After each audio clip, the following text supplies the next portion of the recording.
गांव के लोग रोज की तरह अपने काम में लगे हुए थे। अचानक रात के अंधेरे में आसमान में एक चमकदार रेखा दिखाई दी और अगले ही पल जमीन पर एक तेज आवाज के साथ कुछ गिरा।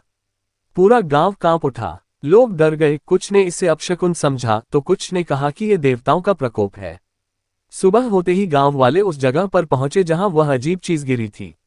उन्होंने देखा कि वहां एक जलता हुआ बड़ा पत्थर पड़ा था, जो धीरे धीरे ठंडा हो रहा था। गांव में अफरा तफरी मच गई। कोई कहने लगा कि यह दैवीय क्रोध का संकेत है तो कोई इसे राक्षसी ताकत बता रहा था। तभी गांव के शिक्षक रमेश जी वहां पहुंचे। उन्होंने गांव वालों को शांत किया और बोले, डरो मत, यह एक धूमकेतु का टुकड़ा है।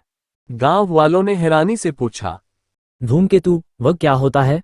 रमेश जी ने समझाया, धूमकेतु आकाश में घूमने वाले बड़े बड़े पिंड होते हैं जिनमें बर्फ, धूल और गैसें होती हैं।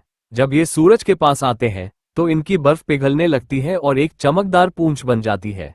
कई बार इनके छोटे टुकड़े टूटकर धरती की ओर गिरते हैं, जिन्हें हम उल्कापिंड कहते हैं। यह कोई अपशकुन नहीं है, बल्कि ब्रह्मांड का एक अद्भुत विज्ञान है। गांव वाले पहले तो चकित हुए, लेकिन धीरे धीरे उनकी जिज्ञासा बढ़ी। कुछ बच्चों ने पास जाकर पत्थर को छूने की कोशिश की। रमेश जी ने मुस्कुराते हुए कहा, यह पत्थर करोड़ों साल पुराना हो सकता है। ये हमें अंतरिक्ष के बारे में बहुत कुछ सिखा सकता है। अब लोग न डर रहे थे, न घबरा रहे थे। उल्टे वे गर्व महसूस कर रहे थे कि उनके गांव में इतनी अनोखी चीज गिरी है। उस दिन के बाद से गांव में विज्ञान को लेकर एक नई रुचि जागी। बच्चे अब तारों और ग्रहों के बारे में जानने के लिए उत्सुक हो गए। और यह सब एक शिक्षक की समझदारी और ज्ञान की वजह से हुआ।